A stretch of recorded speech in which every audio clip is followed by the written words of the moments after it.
तो ये है part 2 of drawing. Goodbye, Estella.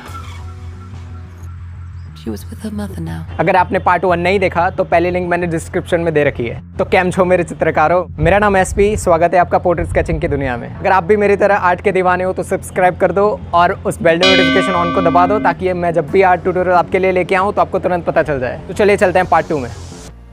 तो ये है सेकंड पार्ट क्रूएला की ड्राइंग का, और इस पार्ट में हमारा मेन फोकस रहने वाला है कि जो आइज़ हैं उनकी, वो राइट साइड के जो हेयर्स है वो, और लेफ़्ट साइड के जो वाइट कलर के हेयर्स हैं वो।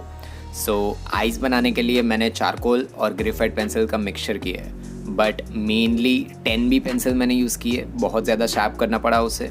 अगर आप अनशार्प पेंसिल यूज़ कर सकते हो आपके स्केचेस के अंदर तो वो ज़्यादा फ्लैट दिखने लगेगी। और अगर आपको ज़्यादा डिटेल्स देने हैं, जैसे कि आइज़ होती है, उसमें नीचे का पार्ट अगर आप देखोगे आइज़ के नीचे का, वहाँ पे आई लैशेस होते हैं जो बहुत छोटे छोटे हेयर्स होते हैं, और उन हेयर्स को बनाने के लिए आपको ज़्यादा डिटेल्स देने पड़ेंगे आपके स्केचेस के अंदर। और जितना ज़्यादा आप डिटेल्स देते रहोगे उतने ज़्यादा अच्छे स्केचेस लगने वाले हैं। और उसके लिए आपको ज़्यादातर हर 5 या 10 स्ट्रोक्स के बाद उसको शार्प करते रहना पड़ेगा, क्योंकि अलग अलग ग्रेड के पेंसिल होती हैं, अलग अलग ग्रेड्स के, जैसे कि 2B, 5B, 6B, अलग अलग, ज़्यादा डार्क होती है, ज़्यादा लाइट होती है। बट जब भी आप अनशार्प पेंसिल यूज़ करते हो तो वो लाइट ही आपको देने वाली है, लाइट कलर ही देने वाली है। जैसे कि आप 10B पेंसिल को भी शार्प किए बिना यूज़ करोगे तो वो फ्लैट और डार्क लुक इतना ज़्यादा नहीं देगा। बट अगर आप शार्प करने के बाद उसे यूज़ करोगे तो ऑफकोर्स वो बहुत अच्छे डिटेल्स आपको निकाल के देंगे। और इस चीज़ में जो उनकी आइज़ हैं वो ही है जो वो डिटेल्स है। उनके फेस पे कहीं पे भी कोई डिटेल्स नहीं थी तो उसको कम्प्लीटली वाइट छोड़ दिया है। उसको अगर आप 2B पेंसिल से भी बनाओगे तो भी वो फेस के तरह थोड़ा ओवर लगेगा, क्योंकि जो रेफरेंस पिक्चर है वो ही कम्प्लीटली वाइट है। उसमें ना स्किन टेक्सचर दिख रहा है, ना स्किन कलर दिख रहा है, कुछ भी नहीं। तो उसको कम्प्लीटली वाइट छोड़ दो। उसमें अगर आप अपनी तरफ से डिटेल्स डालने जाओगे तो आपका स्केच बहुत ज़्यादा डार्क और रेफरेंस पिक्चर जैसा तो बिल्कुल नहीं दिखने वाला। बट अगर आपने बहुत सारे स्केचेस बना रखे हैं, एडवांस आर्टिस्ट हो, तो आप अपनी तरह से स्किन टेक्सचर और अलग डिटेल्स दे सकते हो। नेक्स्ट चीज़ ये है कि जो उनका कॉर्निया है, आइज़ के बीच का कॉर्निया है, वहाँ पे पहला तो आउटलाइन जो कॉर्निया का लेयर है वो बहुत डार्क है। उसके बाद बीच के जो पार्ट है वो थोड़ा बहुत वाइट है। उसके बाद थोड़ा और डार्क आता है, और सबसे सेंटर का जो पार्ट है आइज़ का, अगर आप अपनी आइज़ को फोकस करके देखोगे तो आपको पता होगा कि वो पार्ट वाइट ही होता है। तो उसको वाइट ही छोड़ना पड़ेगा। बट वो कम्प्लीटली सर्कल भी नहीं होता है, क्योंकि बहुत सारे ऐसी आइज़ आप देखोगे जहाँ पे शेडोज़ पड़ रहे होते हैं अलग अलग चीज़ों के। तो वो शेडोज़ बनाने के लिए आपको डिटेल्स डालनी पड़ेगी, और डिटेल्स अगर आप अपनी फ्लैट पेंसिल से देने जाओगे शार्प किए बिना वाली, तो ऑफकोर्स वो बहुत गंदा दिखने वाला है। तो उसके लिए मैं रेकमेंड करूँगा पहले शार्प कर लो और डिटेल्स देना शुरू कर दो।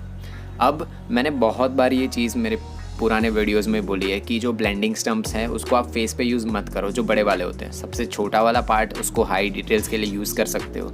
सो सेम चीज़ मैंने सबसे छोटा वाला जो ब्लेंडिंग स्टम्प होता है उससे जो आइज़ हैं जो मैंने बनाई, आई लैशेज़ और थोड़ा बहुत मेकअप भी है, सो उससे आई लैशेज़ के ऊपर का पार्ट है वो कम्प्लीटली ब्लैक ऊपर तक जा रहा है। तो उसको बनाने के लिए मैंने 8B और 10B पेंसिल दोनों का मिक्सचर बना के यूज़ किया है। तो आपको डिटेल्स देखनी पड़ेगी, आपको स्ट्रेट लाइंस आप बना सकते हो। ये रेफरेंस पिक्चर जो है वो गूगल पे भी कहीं पे मिल जाएगी। बहुत सारे लोग मुझे पूछते हैं कि आप ये जो चीज़ है, मतलब रेफरेंस पिक्चर है, वो आप देते क्यों नहीं हो आपके डिस्क्रिप्शन में। बट मेनली चीज़ ये है कि कॉपीराइट, बहुत बार ये चीज़ मैंने देखी है कि कॉपीराइट मिल जाता है अगर आप आपके कहीं से भी फ़ोटोज़ यूज़ कर लेते हो तो। और गूगल से वैसे ही आप उठा के बना नहीं सकते हो। हाँ, मैं ड्राइंग बना सकता हूँ डाउनलोड करके उसको, बट उसको मैं यूज़ नहीं कर सकता अपने वीडियोज़ में और उन सब में। बट आप सर्च कर सकते हो, आपको अगर फ़ोटो मिल जाए ये वाली तो आप उसको रेफरेंस पिक्चर यूज़ करके आप बना सकते हो, जैसे मैंने चीज़ें इन वीडियोज़ में बता रखी है। तो आप उससे सीख भी सकते हो। अब जो साइड का पार्ट है फेस का, राइट साइड का, वहाँ पे जो जॉ लाइन बनती है, स्ट्रेट जॉ लाइन है। जो क्रूएला उनका फेस ऐसा है कि जो ट्राइंगल टाइप बन रहा है, एकदम नीचे तक उनका जो चिन है वहाँ तक एकदम स्ट्रेट बन रहा है और थोड़ा कर्व भी हो रहा है। सो उसके लिए जो शेडोज़ बन रहे हैं, ऑफ कोर्स लाइट सोर्स जो हर बार की तरह स्ट्रेट फेस पे ही आ रहा है, तो शेडोज़ बनने ही वाले हैं। तो वो जो चेक्स पार्ट है वहाँ पे थोड़ा बहुत डार्क बन रहा है। तो उसको बनाने के लिए मैंने 2B पेंसिल यूज़ की है और उसको मैंने ब्लेंड कर दिया ब्लेंडिंग स्टम्प से। मैं हमेशा रिकमेंड करता था कि स्किन टेक्सचर और उसके लिए यूज़ मत करो ब्लेंडिंग स्टम्प, क्योंकि वो बहुत डार्कर लुक दे देता है। बट ये पिक्चर में ही बहुत सारे पार्ट ऐसे हैं जो डार्कर हैं बहुत ज़्यादा, सो आप ब्लेंडिंग स्टम्प यूज़ करके उसको ज़्यादा से ज़्यादा दे सकते हो। अब जो सेम चीज़ हमने राइट वाली आई के लिए यूज़ की थी, सेम चीज़ लेफ़्ट वाली आई के लिए भी यूज़ करने वाले हैं। बट मेन डिफरेंस इन दोनों पार्ट में एक ही होने वाला है कि जो लाइट सोर्स हैं वो स्ट्रेट तो है बट थोड़ा टिल्टेड है राइट साइड में। सो ऑफ कोर्स लेफ़्ट साइड का जो उनका नोज़ है वहाँ पे शेडोज़ बन रहे हैं, वो जो आपने देख भी सकते हो। तो नोज़ बनाने के लिए आप देख सकते हो कि स्ट्रेट लाइन नहीं है, वहाँ पे थोड़े बहुत शेडोज़ बन रहे हैं। सो लाइट सोर्स थोड़ा बहुत राइट में है, तो of course dark shadows left में पड़ने वाला है।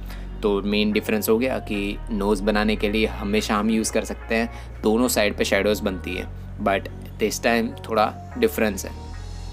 अब हमारा फोकस रहेगा कि जो लेफ़्ट साइड के हेयर्स हैं उनके जो वाइट है, कम्प्लीटली वाइट। सो पिछली बार जो हमने टेक्निक यूज़ की थी, सेम टेक्निक इसमें यूज़ होगी। पहले आप 2B पेंसिल यूज़ करो, आप मैकेनिकल पेंसिल भी यूज़ कर सकते हो, वो भी मैं रिकमेंड करूँगा। बहुत अच्छा होता है मैकेनिकल पेंसिल, क्योंकि वो आपको बहुत स्मॉल डिटेल्स दे देते हैं, और जितनी छोटी पेंसिल होगी आपको बार बार, मेन चीज़ ये है मैकेनिकल पेंसिल की कि आपको बार बार शार्प नहीं करना पड़ता।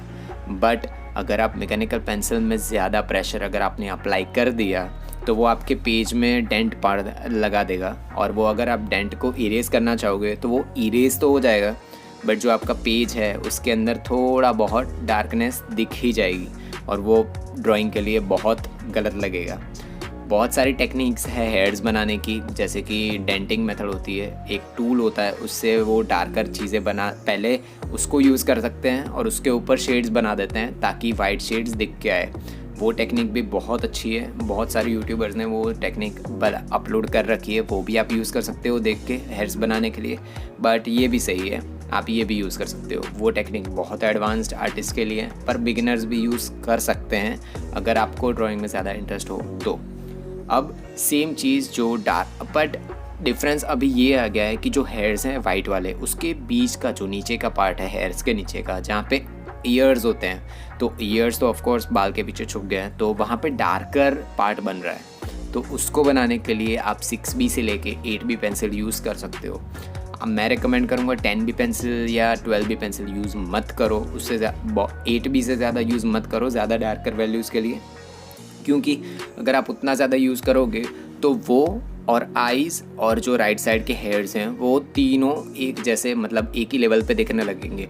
और जो रेफरेंस पिक्चर में उसमें कम्प्लीटली हमें डिफरेंस दिख रहा है कि जो आईज़ वाला पार्ट है वो डार्क है, बट जो राइट साइड के हेयर्स है उतना डार्क नहीं है। और जो हेयर्स हैं लेफ़्ट साइड के जो वाइट हेयर्स है वो डिफरेंस निकल के आ रहा है, तो हमें वो चीज़ भी पता होनी चाहिए और वो डिफरेंस भी हमको देना चाहिए अपने स्केचेस के अंदर। सो ये चीज़ें ध्यान रखनी चाहिए कोई भी स्केचेस बनाते टाइम। सो जितने ज़्यादा डिटेल्स देना शुरू कर दोगे आप, उतना ज़्यादा ब्यूटीफुल स्केचेस लगने वाले हैं। और सेम चीज़ हम राइट साइड वाले हेयर्स के लिए भी यूज़ करेंगे, जो ऊपर वाले पार्ट में यूज़ किया था, बट यहाँ पे ज़्यादा कर्वी हेयर्स भी है। तो मिलते हैं हम थर्ड पार्ट में, जहाँ पे हम जो चीज़ें बची हुई हैं उसको बना देंगे। नीचे का पार्ट है उनके हेयर्स, चिक्स और अलग पार्ट्स। सो मिलते हैं थर्ड पार्ट में।